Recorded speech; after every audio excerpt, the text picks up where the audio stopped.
شہر شاہی خلافت خطیب ایشیا مجاہد دورہ حضرت علامہ انہار مفتی منظور صاحب خطاب فرمائیں گے. ان کے آنے سے پہلے نعرہ تکبیر سے استقبال کریں. نعرہ تکبیر. جو سے نعرہ لگا دیں. جیسے نعرہ لگاؤ گے ویسے تکبیر ہوگی, کیونکہ آج 10:30 بجے تکبیر بالکل ختم ہو جائے گی. نعرہ تکبیر. نعرہ رسالت. شہدائے کربلا. شہدائے کربلا. امام حسین. امام حسین. فضل حسین. حسن میں مرگے یزید ہے. فضل حسین. حسن میں مرگے یزید. اسلام زندہ ہوتا ہے ہر کربلا کے بعد. قول محمد قول خدا فرمان بدلا جائے گا, بدلے گا لال زمانہ مگر قرآن نہ بدلا جائے گا. حضرت تشریف لائیے. محترم حاضرین کرام, علماء اہل سنت, پردہ نشین ماں اور بہنوں, عزیز بچوں, السلام علیکم ورحمۃ اللہ وبرکاتہ. وعلیکم السلام ورحمۃ اللہ وبرکاتہ. الفاتحہ.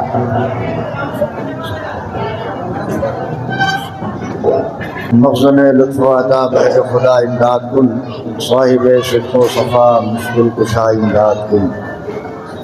از پہ شمس الضحیٰ بدر الدجا کہف الورا, مظہر علی علی مرتضی امداد کن. وصلی اللہ تعالی علی خیر خلقہ والنور ارشد محمد وعلی آلہ واصحابہ اجمعین برحمتک یا ارحم الراحمین بحق لا الہ الا اللہ محمد رسول اللہ صلی اللہ تعالی علیہ وسلم.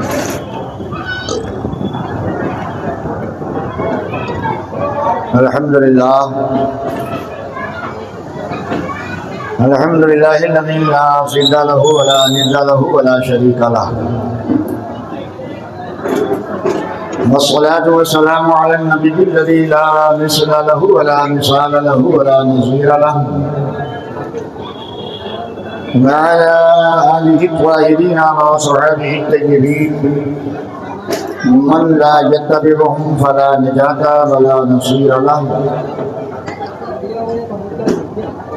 أما بعد فأعوذ بالله من الشيطان الرجيم. بسم الله الرحمن الرحيم.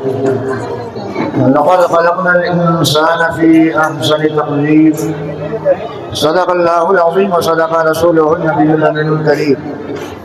ونحن على ذلك لمن الشاهدين والشاكرين والحمد لله رب العالمين. آئیے ہمارا سبھی حضرات مل کر سب سے پہلے اپنے آقا و مولا حضور نبی رحمت سرابہ خیر و برکت ہم غریبوں کے غمگسار سید ابرار و اخیار جناب احمد مصطفیٰ محمد مصطفیٰ صلی اللہ علیہ وآلہ وسلم کی پاکیزہ و مقدس بارگاہ میں جھوم جھوم کر حدیث درود پیش کریں. وعلى محبت سے اللہم صلی علی سیدنا و شفیعنا و حبیبنا مولانا محمد مبارک وسلم. صلاة و سلاما علیک سیدی حبیبی یا رسول اللہ.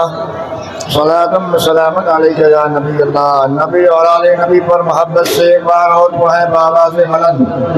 اللہم صلی علی سیدنا و شفیعنا و حبیبنا مولانا محمد مبارک وسلم.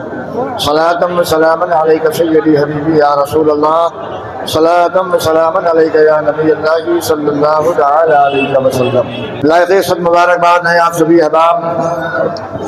اللہ تعالیٰ آپ سب کو شاد و آباد رکھے. آپ کا ذوق, آپ کا شوق اور آپ کی محبت دیکھ کر دل باغ باغ ہو رہا ہے. اول روز سے آج کی یہ چھٹی مجلس ہے. مسلسل حضرات کی آمد اور ان محافل سے آپ کا تعلق دیکھ کر کافی خوشی ہو رہی ہے. پروردگار عالم ہم سب کو اسی طرح سے حق پرست, حق دوست, دین پرست اور دین دوست بنائے.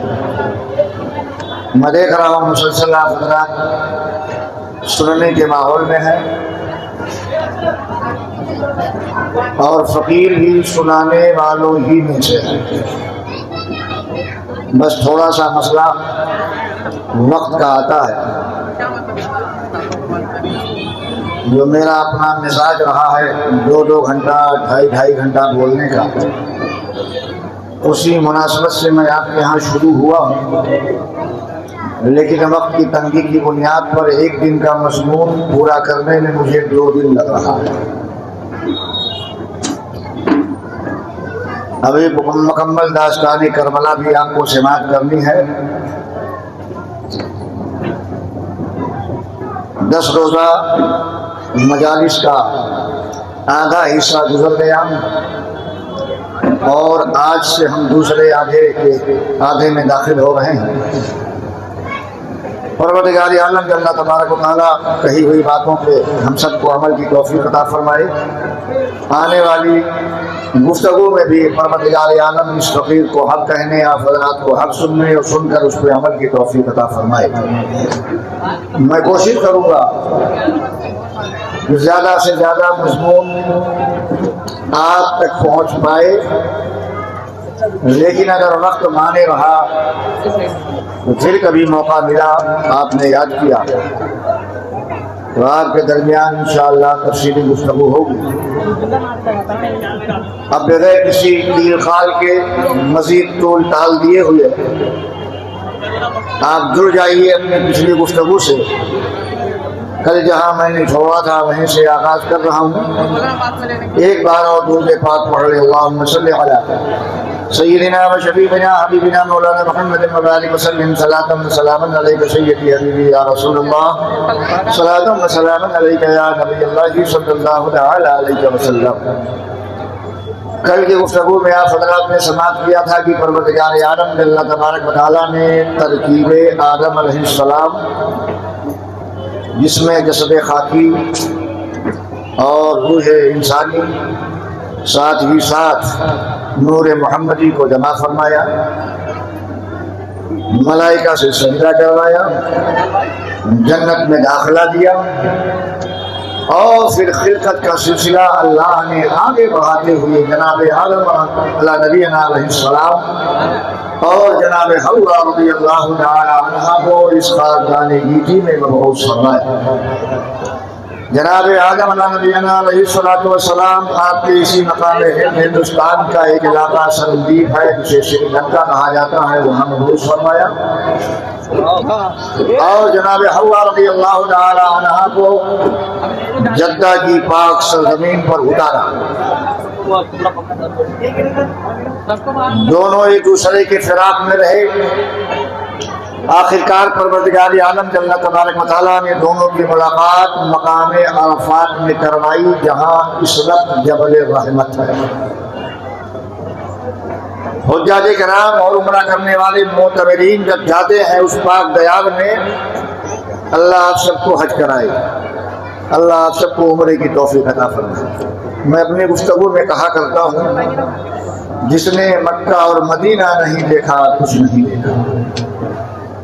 میری دلی خواہش تھی کہ میں اپنے تمام اہل و عیال کے ساتھ اس پاک سرزمین میں حاضری کی سعادت حاصل کروں۔ اللہ نے پچھلے سال ہی کرم فرمایا، ربیع الاول شریف کے پاکیزہ مقدس مہینے میں نے اپنے گھر کی 7 فیملی کو لے کر وہاں حاضری کی سعادت پائی۔ الحمدللہ میرے بڑی بچی کا نکاح بھی مدینہ شریف گنبد خضرا کے سائے میں ہوا۔ اللہ تعالیٰ آپ سب کو اس سعادت سے مالا مال فرمائے۔ فضائل مکہ مدینہ بعد میں بیان کروں گا، آئیے عرفات میں۔ تو عرفات کی سرزمین یہ مکہ کا ایک حصہ ہے اور وہاں کی حاضری حجاج کرام کے لیے لازمی امر ہے۔ اگر کسی نے عرفات کے میدان میں حاضری کی سعادت نہیں پائی تو اس کا حج ہی نہیں ہوگا۔ اسی عرفات کے میدان میں ایک چھوٹی سی پہاڑی ہے جسے جبل رحمت کہا جاتا ہے، اسی جبل رحمت کی بلندی پر جناب سیدنا آدم علیہ نبینا علیہ السلام کی ملاقات جناب حوا رضی اللہ تعالی عنہا سے ہوتی ہے۔ جناب آدم علیہ السلام کا میلان حضرت حوا کی طرف ہوا، فمال آدم الی حوا رضی اللہ تعالی عنہ، جناب آدم علیہ السلام مائل ہوئے جناب حوا کے طرف۔ ارشاد ربانی ہوا، اے جناب آدم، جنت کے احکام الگ ہیں، دنیا کے احکام الگ ہیں۔ حوا کے طرف بڑھنے سے پہلے نکاح ہوگا، مہر ادا کرنا ہوگا۔ پروردگار عالم اللہ تبارک و تعالیٰ نے جب مہر کا ذکر کیا تو جناب آدم علیہ السلام عرض کرتے ہیں میرے پروردگار، یہاں اس بے آب و گیا میدان میں پہاڑی میں مہر کے طور پر میرے پاس کیا ہے جو میں ادا کروں؟ اور مہر سن لیجئے، کل میں نے ذکر کیا تھا کہ باب نکاح میں مہر کو بڑی اہمیت حاصل ہے۔ لاکھوں کا خرچہ کھانے پینے میں، ٹینٹ میں، لائٹنگ میں نہ کریے، مہر اچھا رکھیے۔ حدیث پاک میں آیا اقل المہر عشرۃ دراہم۔ شادی کے موقع پر جب علماء کرام نکاح خانے کے لیے جاتے ہیں تو مہر کا مسئلہ لے کر بڑا لفڑا ہوتا ہے، خاص طور سے ہم یو پی اور بہار والوں میں اتنا نہیں اتنا میں لڑائی بھی ہو جاتی ہے۔ میں ضابطہ بتا دیتا ہوں، اسے محفوظ کر لیجیے۔ حدیث پاک میں آیا میرے آقا فرماتے ہیں اقل المہر عشرۃ دراہم، مہر کی ادنا سے ادنا مقدار، کم سے کم مقدار وہ 10 درہم ہے۔ 10 درہم کی 33 گرام چاندی بنتی ہے۔ تو 33 گرام چاندی کی جو قیمت مارکیٹ میں ہو اتنا پیسہ یا پھر 33 گرام چاندی، یہ مہر لازم ہے۔ اس سے کم مہر نہیں ہو سکتی۔ یہ ماں بہنوں کا حق ہے، یہ ماں بہنوں کا حق ہے، وہ پہنچنا چاہیے۔ ٹینٹ مت لاؤ، 4 قسم کے روغنی کھانے مت کھلاؤ، چکن تندوری مت کھلاؤ۔ ماں بہنوں کا مہر جو ہمارے ضروری ہے ضرور ادا کرو۔ سارا شوق کھلانے پلانے میں، وہ بھی قاضی کا اور عورت کا حق مان کر، ایسا نہ کرو۔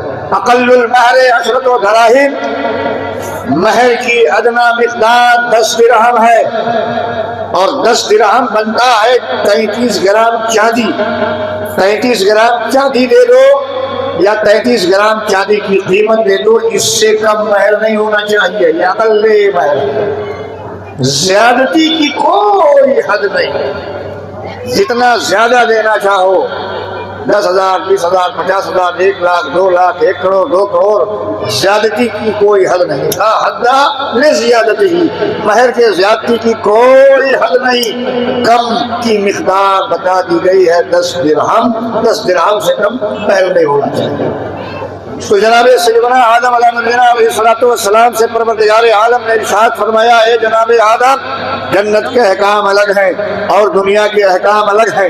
میں دیکھ رہا ہوں آپ کا میلان، آپ کی رغبت جناب حوا کی طرف ہو رہی ہے، آپ مائل بہوا ہے، آپ راغب بہوا ہے، لیکن یہ دنیاوی ہے، دنیاوی زندگی ہے، دنیاوی احکام الگ ہوتے ہیں۔ پہلے مہر ادا کرو۔ جناب سیدنا آدم علیہ السلام عرض کرتے ہیں میرے پروردگار، اس بے آب ہو گیا سرزمین پر میرے پاس کیا ہے جو مہر کی شکل میں ادا کروں؟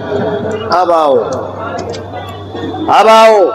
پروردگار عالم اللہ تبارک و تعالیٰ نے آدم و حوا کا جو مہر رکھا، اس مہر پر قربان جاؤ اور اپنے نبی کی عظمت پر جس قدر ناز کرو کم ہے۔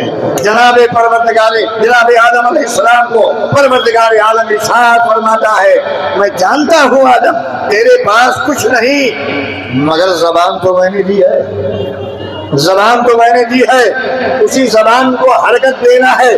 تیرے پاس ابھی چاندی نہیں ہے، سونا نہیں ہے، درہم نہیں ہے، دینار نہیں ہے، بنیادی اسباب نہیں ہے، مگر زبان تو دی ہے میں نے، زبان دی ہے، اسی زبان کا استعمال کرو۔ کہا مولا کیا کہوں، اس زبان کو عمل میں لاؤں تو ان پر الفاظ کیا نمودار ہونے چاہیے؟ پروردگار عالم اللہ تبارک و تعالیٰ ارشاد فرماتا ہے، آدم آدم اپنے اسی زبان سے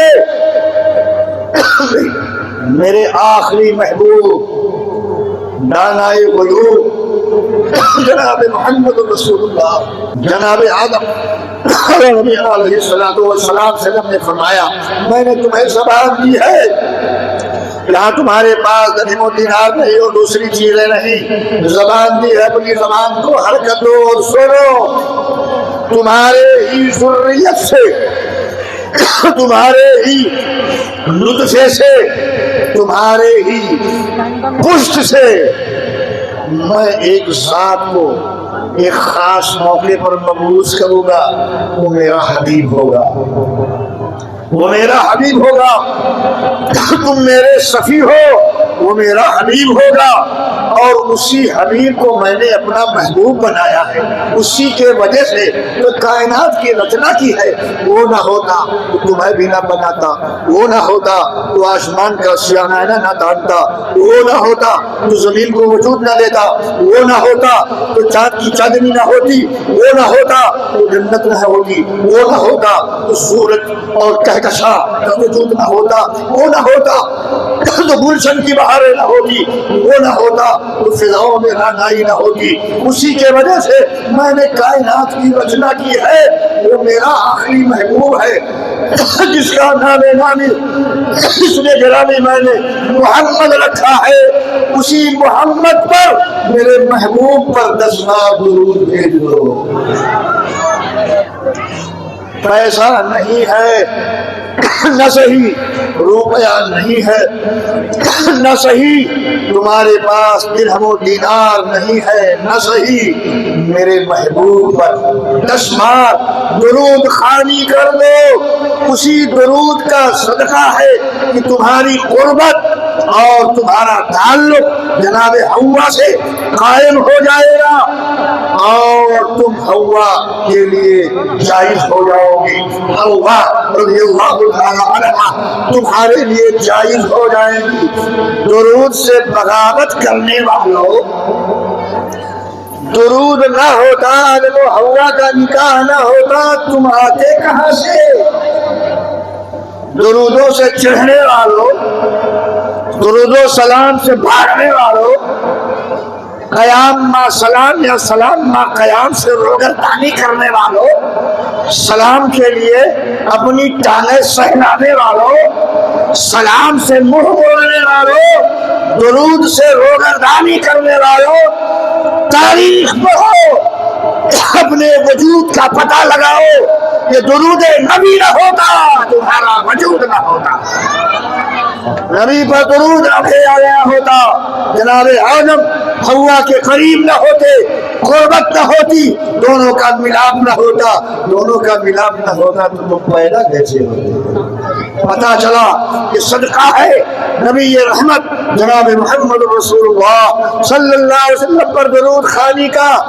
ارے تمہارے لیے جو اول عقد ہوا ہے عقد آدم، اس نے جلوہ فرمائی ہے مصطفیٰ پر درود خوانی کی، مصطفیٰ پر سلام خوانی کی۔ اب بھی درود سے منہ موڑو گے؟ ابھی سلام سے منہ موڑو گے؟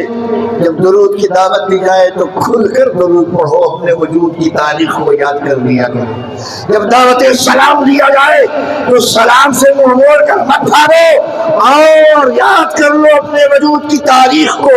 کچھ لوگ درجات بلند کرتے ہیں، نماز کا فریضہ ادا کر لیا نا، سلام پڑھنا تو مستحب ہے نا، سلام پڑھنا تو کوئی واجب نہیں، سلام پڑھنا تو کوئی فرض نہیں۔ ارے تیرے وجود کا باعث ہے سلام پڑھنا، تیرے وجود کا سبب ہے سلام پڑھنا، تیرے درود تیرے وجود کے لیے معاون ہے مصطفیٰ پر درود و سلام پڑھنا۔ اس لیے اے میری ماں بہنوں اور اے میرے دینی بھائیوں، درود پڑھنے سے غفلت نہ کرو۔ اے ماں بہنوں، تمہیں شوہر ملا تو درود کا صدقہ ہے، اور اے میرے بھائیوں تمہیں خاتون ملی ہے بیوی کی شکل میں تو یہ درود کا صدقہ ہے، درود کا صدقہ، درود کا صدقہ ہے۔ درود پڑھا کرو۔ جناب آدم علیہ السلام نے کہا مولا ہم درود خوانی کے لیے تیار ہیں، تیرے نبی کا جلوہ تو ہم نے جنت میں بھی دیکھا ہے، اور وہی نور تو نے میرے پیشانی میں رکھا ہے، میری پشت میں بھی اسی کی جلوہ اسی کی جلوہ نمائی ہے، میرے انگشت میں بھی تو نے اسی کے نور کو ظاہر فرمایا ہے، اس کا نام نامی اسم گرامی تو میں نے جنت کے درختوں پر دیکھا ہے، جنت کے دروازوں پر دیکھا ہے، جنت کے اندر درختوں کی پتیوں پر دیکھا ہے، ٹہنیوں پر دیکھا ہے، اور جنت میں استعمال لائے جانے والے برتنوں پر بھی میں نے وہ مبارک نام دیکھا ہے۔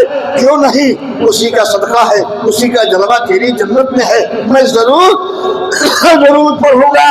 جب درود خوانی کے لیے تیار ہوئے تو پروردگار عالم اللہ تبارک و تعالیٰ نے جناب جبریل علیہ السلام کو بھیجا.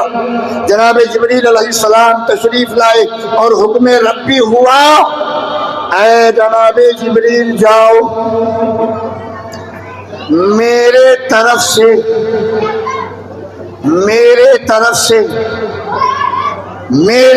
سے تم خطبہ پڑھ دو. خطبہ نکاح سبحان اللہ. جس کا خطبہ رب پڑھے رہ گیا معاملہ شہادت کا, گواہی کا. تو اے جناب جبریل تمہیں بھیجا جا رہا ایک تم ہو اور اس کا شاہد میں ہوں, نکاح کرنے والا میں ہوں. میری حاضری اور تمہاری حاضری یہ شہادت کے درجے میں آئے گی. میرے حکم کے مناسبت سے تمہیں خطبہ پڑھنا ہے. چنانچہ آئے جناب سیدنا آدم علیہ نبینا علیہ الصلوۃ والسلام کی بارگاہ میں اور حضرت حوا کے حضور جناب جبریل امین کا نزول ہوا, نازل ہوئے, خطبہ لے کر آئے. مضمون خدا کا تھا, مضمون خطبہ خدا کا تھا. پڑھنے والے جبریل تھے. قربان جاؤ اس نکاح پر جس میں خطبہ اللہ کی طرف سے ہو رہا ہے, زبان جبریل کی استعمال کی ہے. وہاں اور کوئی ٹٹمہ نہیں تھا. جو آپ لوگوں نے نکاح کے میدان میں دنیا بھر کے خرافات پال رکھا ہے وہ سارے خرافات نہیں تھے. بس مہر خطبہ نکاح سبحان اللہ. خطبہ نکاح جناب جبریل امین کو حکم ہوا جاؤ خطبہ دو. جناب جبریل امین آئے. اس خطبے کا صرف ایک ہی لفظ میں آپ کے سامنے نقل کروں گا. لمبا خطبہ ہے, اسی میں الجھ جاؤں گا, پوری گفتگو اسی پہ اٹک جائے گی, آپ آگے بڑھنے سے رہیں گے. چنانچہ اس خطبے کا پہلا جملہ اللہ کی طرف سے جناب جبریل امین علیہ الصلوۃ والسلام نے عرض کیا. اللہ فرماتا الحمد ثنائی, تعریف میری ثنا ہے, میں ہی ثنا کے لائق ہوں, میں ہی حمد کے لائق ہوں. خطبہ نکاح میں اللہ کی حمد اور اس کی ثنا کا اعلان ہوا اور رب نے آدم علیہ السلام کے خطبہ نکاح میں بھی اپنے مصطفیٰ کو محمد عربی کو اپنے سے الگ نہیں کیا. رب فرماتا ہے جبریل کہو الحمد ثنائی, حمد میری ثنا ہے, حمد میری تعریف ہے, اور اس کے بعد میں کہو محمد مصطفی. مصطفیٰ محمد عربی میرے چنے ہوئے بندے ہیں. مصطفیٰ کے معنی چنا ہوا. فرماتے ہیں اس موقع پر اللہ نے اور کسی کو نہیں کہا, چننے میں سب آتے ہیں. سارے انبیاء چنے ہوئے ہیں, سارے رسول چنے ہوئے ہیں, سب کا انتخاب رب نے کیا ہے. سب منتخب ہے. آدم بھی منتخب ہے, نوح بھی منتخب ہے, شیس بھی منتخب ہے, موسیٰ بھی منتخب ہے, عیسیٰ بھی منتخب ہے, ایوب بھی منتخب ہے, ذوالکفل بھی منتخب ہے, اسحاق بھی منتخب ہے, یوسف بھی منتخب ہے, جناب خلیل بھی منتخب ہے. سارے انبیاء سارے رسول یہ انتخاب الہی ہے. مگر پروردگار نے انتخاب کی, استفا کی, چننے کی جو نسبت کی ہے وہ اور کسی کے طرف نہیں کی. اگر کیا ہے اس خطبے کے موقع پر تو پروردگار فرماتا ہے جبریل بول الحمد ثنائی و محمد مصطفی. حمد میری ثنا ہے, حمد میری ثنا ہے, حمد میری ثنا ہے. میرا محمد میرا مصطفیٰ ہے, میرا مصطفیٰ میرا محمد یہ میرا مجتبیٰ ہے, یہ مصطفیٰ ہے. یہ استفا اور مجتبیٰ اور مصطفیٰ کی سعادت اور کسی کو نہیں حاصل, میرے آقا علیہ السلام کو حاصل ہے, جس کا اعلان ابھی اور کوئی نہیں ہوا. دنیا میں دو ہی انسان ہیں, آدم و حوا کی شکل میں. اللہ نے خطبہ آدم کے موقع پر, خطبہ نکاح آدم کے موقع پر اعلان فرما دیا, کہا جبریل بول الحمد ثنائی و محمد مصطفی. حمد میری ثنا ہے, حمد مجھے زیب دیتا ہے, حمد میرے لائق ہے, حمد میری شان ہے. اور چنا جانا استفا اجتباء یہ میرے محمد کی شان ہے، میں بھی شان والا، میرا محمد بھی شان ہے۔ خطبہ ہو رہا ہے آدم علیہ السلام کا اور تعریف ہو رہی ہے مصطفیٰ کی۔ اب کیا سمجھے آپ؟ جب اللہ نے اول نکاح کرایا دنیا میں جناب آدم و حوا کا تو اپنی حمد بیان کرائی اور اپنے نبی کی نعت، کیا ہوا؟ اپنی حمد، الحمد و ثنائی یہ حمد ہے اور محمد مشترائی یہ نعت ہے، نثر کی شکل ہی میں صحیح مگر یہ نعت نبی ہے۔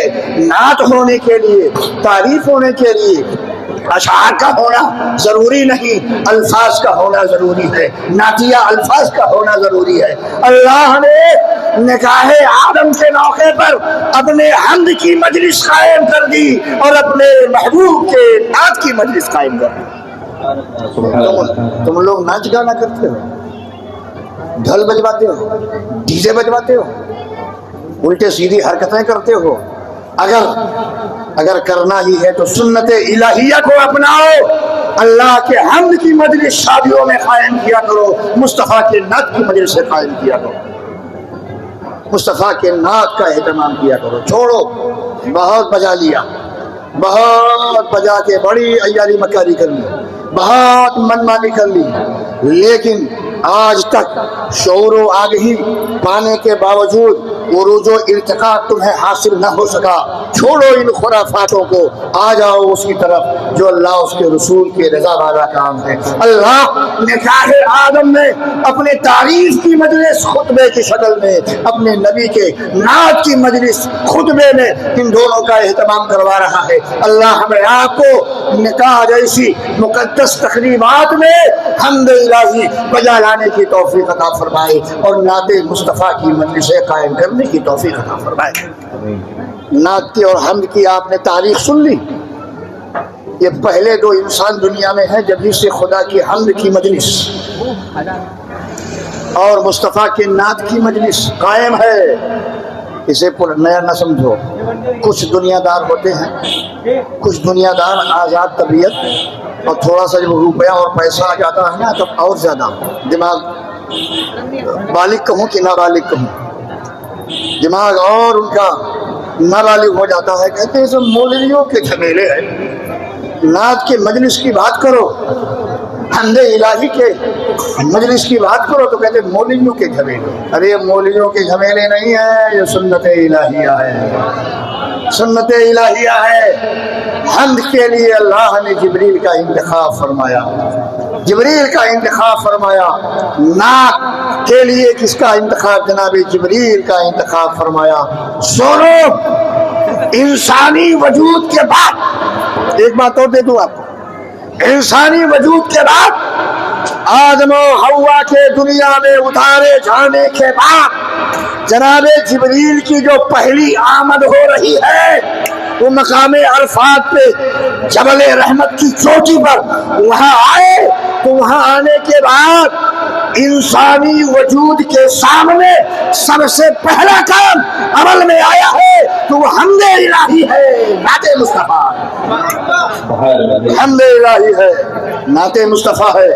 حمد کو سمیٹو مت، نعت کو سمیٹو مت، جہاں موقع ملے وہاں نعت کی مجلسیں قائم کرو۔ روڈ نہیں مل رہا ہے، پابندی ہے، گھروں میں مجلسیں قائم کرو، مسجدوں میں مجلسیں قائم کرو، جہاں جیسا بن پڑے۔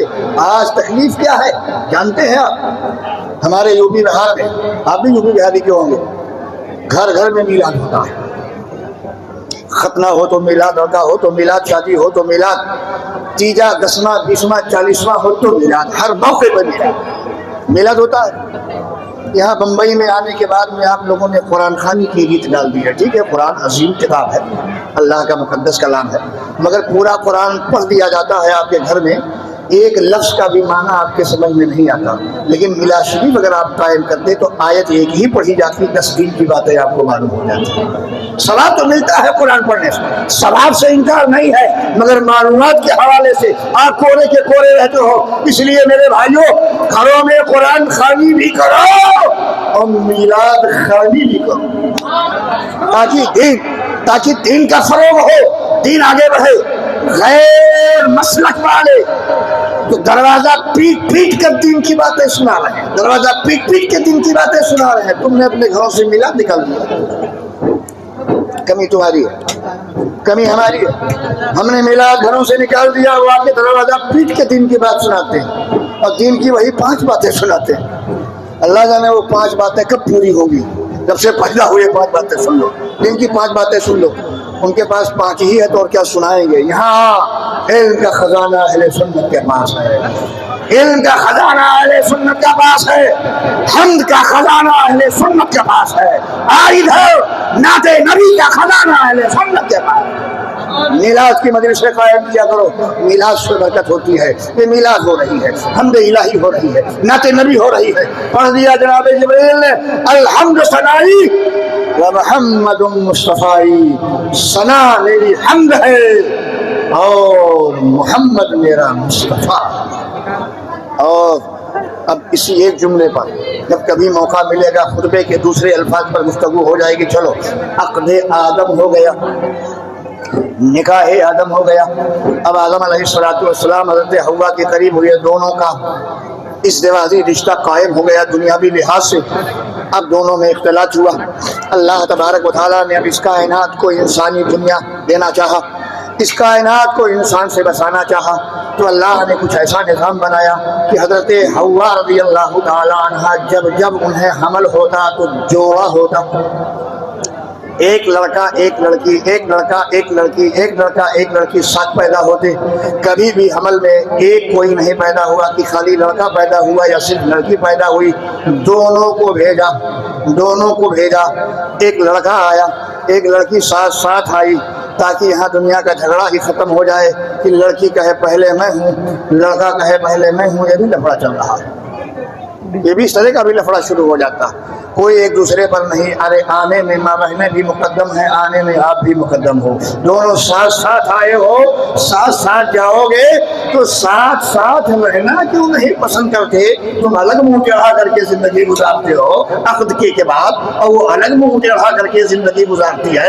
اللہ نے ساتھ جوڑ دیا ہے، جڑ کے رہو، مل کے رہو، ملاپ سے رہو، الفت سے رہو، محبت سے رہو، حقیقت سے رہو۔ یہ کیا منہ موڑ کے رہتے ہو؟ اللہ نے بھیجا، جنت سے اتارا، ساتھ میں اب پیدا ہو رہے ساتھ ساتھ میں ایک لڑکا ایک لڑکی۔ سب سے پہلے کون پیدا ہوا؟ آدم و حوا کے اختلاط سے جناب حوا نے کن 2 بچوں کو جنم دیا، ایک کا نام تھا قابیل اور ان کے ساتھ جو پیدا ہوئی وہ اقلیما۔ پھر دوسرا حمل ہوا، دوسرے حمل میں پیدا ہوئے حضرت حابیل اور اس کے ساتھ جناب لیعودا رضی اللہ تعالیٰ عنہ۔ لیعودا سب سے پہلی تخلیق قابیل اقلیما، دوسری تخلیق انسانی دنیا میں دونوں جوڑے کے اختلاط سے لیعودا حابیل۔ چلو صاحب، اب رشتہ کیا جائے، رشتے کا سلسلہ آگے بڑھایا جائے۔ اب شریعت آدم میں بھائی بہن کے سوا کوئی ہے ہی نہیں، بھائی کا رشتہ بہن سے ہوگا، بہن کا رشتہ بھائی سے ہوگا، لیکن آدم علیہ السلام نے تھوڑا سا فرق رکھا۔ فرق یہ رکھا کہ جو جس کے ساتھ پیدا ہوا ہے اس سے اس کا رشتہ نہیں ہوگا، الٹ پھیر کر دیا جائے گا۔ لڑکا پہلے پیدا ہوا ہے تو بعد میں پیدا ہونے والی لڑکی سے اس کا رشتہ ہوگا، جو لڑکا بعد میں پیدا ہوا ہے اس کا رشتہ پہلے پیدا ہونے والی لڑکی سے ہوگی۔ یہی فیصلہ ہوا، یہی شریعت آدم بنی۔ تو چونکہ قابل پہلے پیدا ہوا، ان کے ساتھ جناب اقلیما پیدا ہوئی۔ اب اقلیما تھی خوبصورت بمقابل حضرت لیعودا کے، تو اقلیما کو اپنانا چاہا کس نے؟ قابیل نے، جس کے ساتھ وہ پیدا ہوا تھا۔ اور حضرت حابیل اور حضرت لیعودا ایک ساتھ پیدا ہوئی۔ جناب آدم علیہ السلام نے روک لگائی، نہیں ایسا نہیں ہوگا، شریعت آدم اس بات کی اجازت نہیں دیتی کہ جو جس کے ساتھ پیدا ہوا اس کا رشتہ اس کے ساتھ ہوگا، بلکہ قابیل کو کہا تمہارے حصے میں لیعودا رہیں گی اور حابیل کے حصے میں اقلیما رہیں گی۔ اب اقلیما زیادہ خوبصورت تھی تو یہ قابیل بڑا قابل بننے لگا اور کہا نہیں ایسا نہیں ہوگا، میں تو اسی سے رشتہ کروں گا کہ جو میرے ساتھ پیدا ہوئی ہے، جو زیادہ خوبصورت ہے، میں نہیں اپناؤں گا۔ سب سے پہلے باپ کی نافرمانی قابل کرتا ہے، باپ کی نافرمانی کرنے والا اس دنیا میں سب سے پہلا انسان وہ قابیل ہے. کہا نہیں، حضرت آدم علیہ السلام سے الجھ گیا اور کہا یہ آپ کی منمانی، آپ کی چاہت، آپ کی خواہش ہے. حضرت آدم نے کہا نہیں، یہی حکم ربی ہے. کہا میں کیسے مانوں یہ حکم ربی ہے؟ حضرت آدم نے کہا ٹھیک ہے، قربانی دینے کے لیے تیار ہو جاؤ. اس زمانے میں قربانی کا سلسلہ یہ تھا کہ قربانی زمین پر رکھ دی جاتی تھی، آسمان سے ایک آگ آتی تھی، جس کی قربانی لے کے چلی جائے وہ قربانی قبول مانی جاتی تھی، اور جس کی چھوڑ جائے وہ مردود مانی جاتی تھی. تو چنانچہ عقل حضرت حابیل سے کہا گیا تم بھی اپنی قربانی لاؤ، اور قابیل سے کہا گیا تم بھی اپنی قربانی لاؤ. چنانچہ دونوں نے قربانیاں پیش کی. ایک جانور لے کر آیا، ایک اناج لے کر آیا. تو قابیل کی قربانی کو آگ آئی، چھوڑ کے چلی گئی حابیل کی قربانی کو لے کر. اور یہ صاف ہو گیا کہ قابیل کی قربانی رد کر دی گئی ہے، حابیل کی قربانی قبول کر لی گئی ہے. حضرت گرامی رسوائی ہوئی، ذلیل ہوا. تو اس نے قابیل علیہ السلام کو قتل کرنا چاہا. میں وہاں پہنچ چکا ہوں الحمدللہ. اس مقام پر ایک فقیر پہنچ چکا ہے، اس کا نام ہے الغار الدم. یہ شام میں واقع ہے، شام میں واقع ہے جہاں قابیل نے حابیل کو قتل کیا تھا. اس جگہ کا دیدار بھی فقیر کر چکا ہے. اللہ آپ سب کو دیدار کی توفیق عطا فرمائے. لے گیا، قتل کا منصوبہ بنایا، کہا نہ حابیل رہیں گے نہ شادی کا لفڑا رہے گا. چنانچہ قابیل نے حضرت حابیل کو قتل کر دیا. اب قتل کرنے کے بعد لاش لے کے ادھر ادھر بھاگ رہا تھا. ایک کوا آیا اور آنے کے بعد دو کوے آپس میں لڑنے کے بعد ایک نے ایک کو مار دیا اور زمین کو ریت کے اس کو دفن کر دیا. اس سے اس کو دفن کا طریقہ معلوم ہوا. چنانچہ اس نے بھی قابیل نے بھی حابیل کو دفنایا. اب اس کے بعد یہ لفڑا شروع ہو گیا نافرمانی کا. تو قابیل رہا، حابیل دنیا سے رخصت ہو گئے. لیکن یہ معاملہ کب پیش آیا؟ یہ معاملہ کب پیش آیا؟ قتل والا. رشتہ ازدواج مکمل ہو جانے کے بعد جناب قابیل کا اقلیمہ سے، اور اسی بیچ نور محمدی جو پیشانی آدم میں تھی وہ منتقل ہوئی جناب حابیل کی طرف. اور حابیل سے بھی آگے سلسلہ اقلیمہ کے متن سے سلسلہ آگے بڑھتا رہا. اب یہ نور محمدی منتقل ہوتا رہا، پہنچا جناب شیش تک، پہنچا جناب نوح تک، پہنچا جناب ادریس تک، پہنچا جناب ابراہیم تک. اور جناب ابراہیم سے ہوتا ہوا یہ نور محمدی منتقل ہوتا رہا جناب سیدنا اسماعیل تک. اور اسماعیل علیہ السلام ہی کی ذریت میں سلسلہ آگے بڑھتا رہا. جناب سیدنا عبداللہ رضی اللہ تعالیٰ عنہ تک یہ سلسلہ منتقل ہوتا رہا نور نبی. اور جناب سیدنا عبداللہ رضی اللہ تعالیٰ عنہ کا رشتہ ہوا جناب سیدہ آمنہ رضی اللہ تعالیٰ عنہ سے. پھر موقع سلسلہ بسلسلہ پاک سلبوں سے، پاک رحموں سے یہ نور نبی منتقل ہوتا رہا یہاں تک کہ عبداللہ کی پیشانی میں چمکا. عبداللہ کی پیشانی سے بطن آمنہ میں آیا.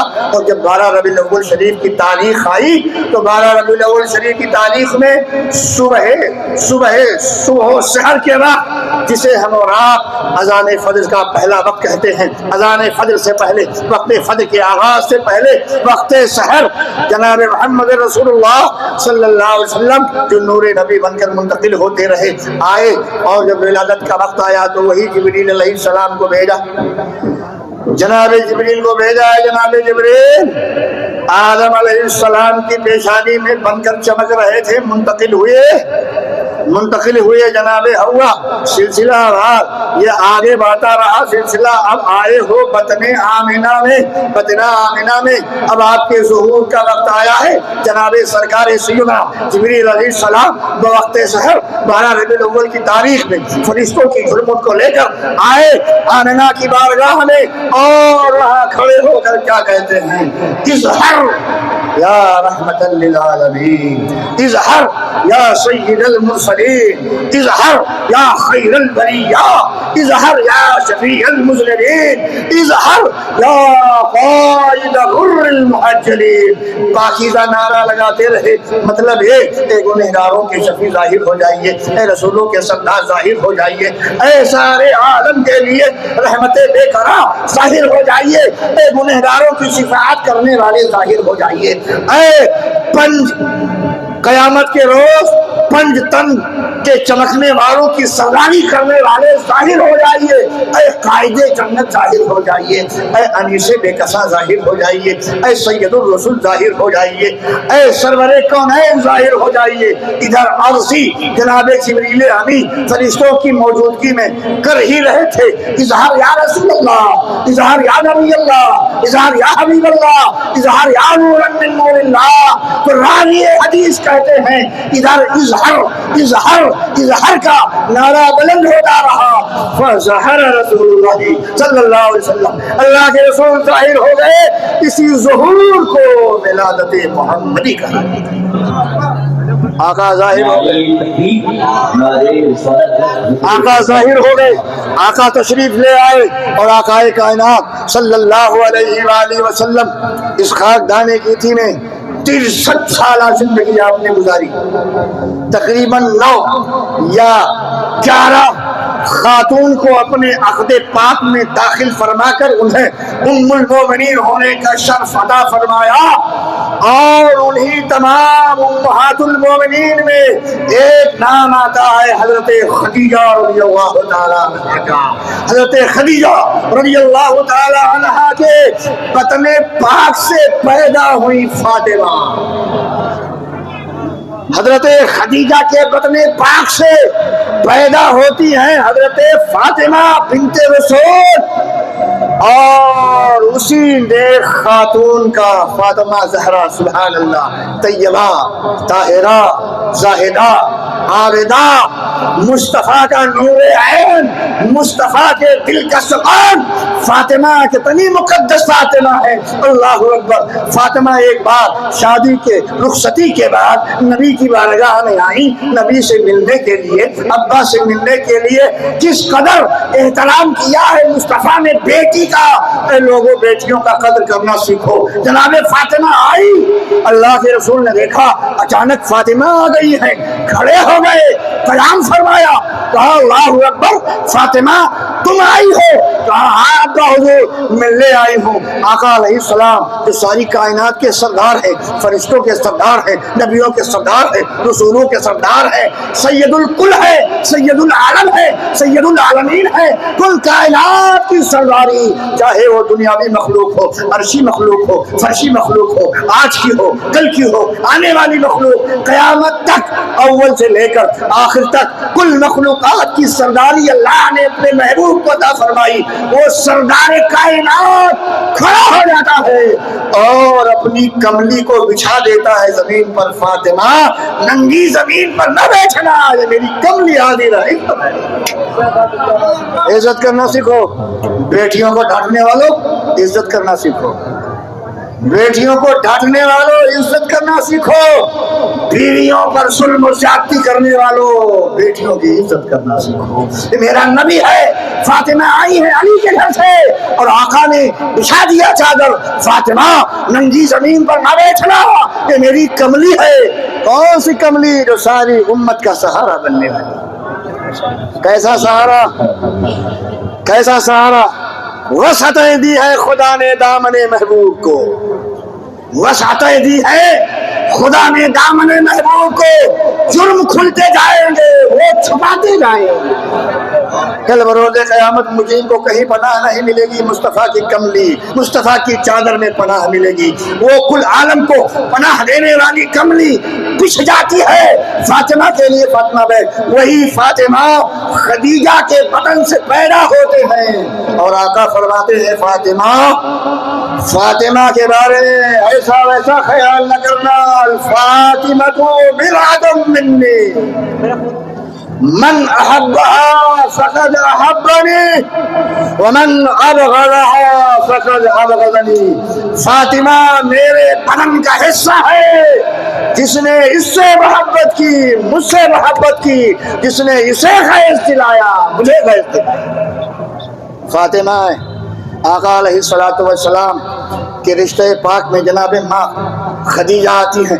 خدیجہ کے بطن مقدس سے جناب فاطمہ طیبہ طاہرہ زاہدہ عابدہ پیدا ہوتی ہیں, اور ان کا عقد پاک ہوتا ہے جناب مولا کائنات شیر خدا رضی اللہ تعالی عنہ سے. وہ شیر خدا آقا نے جسے باب مدینۃ العلم کہا, وہ مولا کائنات جسے اللہ نے فرمایا, اللہ کے رسول نے فرمایا من کنت مولا فہذا علی مولا. جس کی سرداری مجھے حاصل ہے علی تجھے بھی اس کی سرداری حاصل ہے. جس کا میں مولا علی تو بھی اس کا مولا. جس کا میں سردار تو بھی اس کا سردار. وہی مولا کائنات شیر خدا باب مدینۃ العلم سے رشتہ ہوتا ہے. جناب فاطمہ کا بڑا پاکیزہ رشتہ ہے, بڑا عظیم رشتہ ہے, بڑا طیب رشتہ ہے, طاہر رشتہ ہے, صاف ستھرا رشتہ ہے, منزہ رشتہ ہے, مصفہ رشتہ ہے, متبرک رشتہ ہے, اور تمام طرح کی قدرتوں سے محفوظ اور پاک رشتہ جناب مولا کائنات شیر خدا اور فاطمہ زہرا کا ہوتا ہے. یہی دو پھول جمع ہوتے ہیں, دو سمندر جمع ہوتے ہیں تو نور و نکہت بن کر, لال و جواہر بن کر, در نایاب بن کر, در عدن بن کر, مشک خدن بن کر کون دنیا میں آتا ہے؟ کوئی اور نہیں آتا. وہ حسین آتے ہیں اور حسن آتے ہیں. وہ حسین آتے ہیں, وہ حسین آتے ہیں, حسن آتے ہیں. پاک رحموں سے منتقل ہوتا ہوا, پاک سلبوں سے منتقل ہوتا آمینہ کی گود تک. اب آمینہ کی گود سے پھر فاطمہ کا وجود, نبی کریم کا وجود, اور پھر حضرت فاطمہ رضی اللہ تعالیٰ عنہ کا وجود حضرت خدیجہ کے نسبت سے. اب حضرت خدیجہ سے مولا کائنات اور حضرت فاطمہ کا رشتہ ہوا. ان دونوں کے اختلاط سے جناب فاطمہ وجود میں آئی, اور جناب فاطمہ کے اور مولا کائنات کے اختلاط سے مرج البحرین, سبحان اللہ, مرج البحرین, جس کو مرج البحرین کہا گیا. دو دریا مل کر جاری ہوئے, ایک دریا مولا کائنات, ایک دریا جناب فاطمہ زہرا. یہ دونوں دریا آپس میں ملے تو کیا ہوا؟ مرج البحرین یلتقیان یخرج منہما اللؤلؤ والمرجان. دو دریا مل کر بہے تو اس سے لولو اور مرجان پیدا ہوئے. لولو کی تفسیر حسن سے کی گئی, مرجان کی تفسیر حسین سے کی گئی. یہ حسین پاک طیب طاہر سلبوں سے ہوتا ہوا, پاک طیب طاہر رحموں سے ہوتا ہوا وجود میں آیا. یہ حسن پاک طیب طاہر سلبوں سے, پاک طیب طاہر رحموں سے منتقل ہوتا ہوا آیا ہے حسن, آیا ہے حسین, اور انہی کو کہا جاتا ہے ابن رسول. کتنے عظیم ہے حسن, کتنے عظیم ہے حسین. سبحان اللہ, سبحان اللہ. آقا کائنات صلی اللہ علیہ وآلہ وسلم کی نگاہ مقدس ان دونوں پر ایک بات پڑ گئی. جب پڑ گئی, سامنے موجود تھے, اگل بغل صحابہ ہیں, شہزادے سامنے. اچھا, صحابہ کا بھی احترام دیکھو. یہ الٹا پلٹا جو لوگ بکتے ہیں نا, ان بکنے والوں کو چھوڑو. اس صحابہ کا بھی احترام دیکھو. جب حسن و حسین سامنے آتے تھے, غور کیجیے گا, جب حضرت امام حسن و حسین سامنے ہوتے تو صحابہ سائڈ, اے سائڈ. جب کبھی حسن و حسین یا ان دونوں میں سے کوئی ایک آقا کے روبرو ہوا, آقا کی مجلس میں آیا, تو قربان جاؤ ادب صحابہ پر. صحابہ رائٹ یا لیفٹ, دائیں یا بائیں ہو جاتے تھے. غلط الزام ہے, غلط نوٹس کیا جاتا ہے, افواہ پھیلائی جاتی ہے, غلط باتیں میسج بنا کے گھمائی جاتی ہیں کہ صحابہ نے حسن کا احترام نہیں کیا, حسین کا احترام نہیں کیا۔ مجلس رسول دیکھ، جب حسن و حسین بارگاہ نبوی میں حاضر ہوئے، دائیں صحابہ چلے لگے، بائیں صحابہ چلے لگے۔ اور کون سا احترام چاہیے؟ اور کون سی عقیدت چاہیے؟ یہ احترام صحابہ ہے، وہ غیروں کی بولی ہے، غیروں کی بولی پہ نہ جاؤ۔ حسین کا بھی ادب صحابہ کے دلوں میں، حسن کا بھی ادب صحابہ کے دلوں میں، سامنے آتے دائیں بائیں ہو جاتے، آگے اتفاق سے ایک بار یہ حسن اور حسین صحابہ دائیں ہیں صحابہ بائیں ہیں۔ اب آقا کائنات صلی اللہ علیہ وسلم حسن کا چہرہ دیکھ رہے ہیں، مسکرا رہے ہیں، حسین کا چہرہ دیکھ رہے ہیں، مسکرا رہے ہیں۔ یہ حسن بھی ہے، نبی پر نگاہ ڈالے ہوئے، حسین بھی ہے، نگاہ ڈالے ہوئے ہیں جناب محمد رسول اللہ کے رخ زیبا پر۔ دونوں نگاہیں ایک دوسرے سے دو چار ہو رہی ہیں، فیض بانٹ رہے ہیں مصطفیٰ نگاہوں سے حسن کو مل رہا ہے، فیض بانٹ رہے ہیں مصطفیٰ نگاہوں سے حسین کو مل رہا ہے۔ حسین بھی نوازے جا رہے ہیں، حسن بھی نوازے جا رہے ہیں۔ یہ تو نگاہوں سے نوازش کا معاملہ تھا۔ آقا کائنات صلی اللہ علیہ وآلہ وسلم نے قریب کیا، قریب کرنے کے بعد امام حسین کو لیا، امام حسن کو لیا، حسن کی پیشانی چوما، حسین کے گلو کو چوما، حلقوم کو چوما، اور پھر اسی مقام پر کہا بیٹھنے کے لیے شہزادوں بیٹھ جاؤ۔ جب شہزادے دونوں بیٹھ گئے، اسی مقام پر قائم ہو گئے۔ دائیں صحابہ موجود ہیں، بائیں صحابہ موجود ہیں، منظر دیکھ رہے ہیں، نہ یہ ہٹنے کو تیار نہ وہ ہٹنے کو تیار۔ یہ کیسا منظر ہے؟ تو نواسے ہیں، نانا ہے، نانا نواسوں کو دیکھ کے خوش ہو رہا ہے، نواسے نانا کو دیکھ کے خوش ہو رہے ہیں۔ دیکھنے کا سلسلہ ہے، نگاہ فیضان نگاہ ایک دوسرے سے دو چار ہو رہی ہے، فیضان نگاہ تقسیم ہو رہی ہے۔ حسن بھی لوٹ رہے ہیں، حسین بھی لوٹ رہے ہیں، اور پھر نبی کے زبان پاک سے ارشاد جاری ہوتا ہے۔ کیسا ارشاد جاری ہوتا ہے؟ ارشاد رسالت کچھ اس طرح ظاہر ہوتا ہے، صحابہ کی توجہ کرا لیا چوم چاٹ کر، نگاہوں کا فیضان دے کر، توجہ دائیں والے بھی، توجہ بائیں والے بھی، بائیں والے صحابہ اب دیکھ رہے ہیں حسن و حسین، بائیں والے دائیں والے سب کی توجہ ہو گئی حسین کی طرف۔ اب میرے آقا کا ارشاد جاری ہوتا ہے، آقا فرماتے ہیں، آقا علیہ السلام کا ارشاد جاری ہوتا ہے، ہما ریحانی فی الجنہ، سبحان اللہ، ہما ریحانی فی الجنہ۔ اے جماعت صحابہ سنو، یہ دونوں میرے جنت کے پھول ہیں، جنت کے پھول ہیں۔ جنت مانے باغ، اور باغیچے کا سب سے قیمتی حصہ پھول ہوتا ہے۔ باغیچے کا سب سے قیمتی حصہ پھول۔ دنیا کا ہم نے قیمتی حصہ سونا بنا کے رکھا ہے، اس کو ویلو دے رکھی ہے، اس کو مقام دے رکھا ہے، لیکن جنت کہتے ہیں باغ کو، اور پورے باغ میں باغ کا حسن، کمال حسن کا حسن نہیں، جنت میں تو حسن کی بہت ساری چیزیں ہوگی، لیکن باغ کا کمال حسن وہ اور کوئی نہیں ہوتا، پھول ہوتا، پھول۔ باغ کا حسن جڑ سے ہو سکتا ہے، ٹہنیوں سے ہو سکتا ہے، شاخوں سے ہو سکتا ہے، پتوں سے ہو سکتا ہے، اس کی تناوری سے ہو سکتا ہے، مگر یہ کمال حسن نہیں ہے۔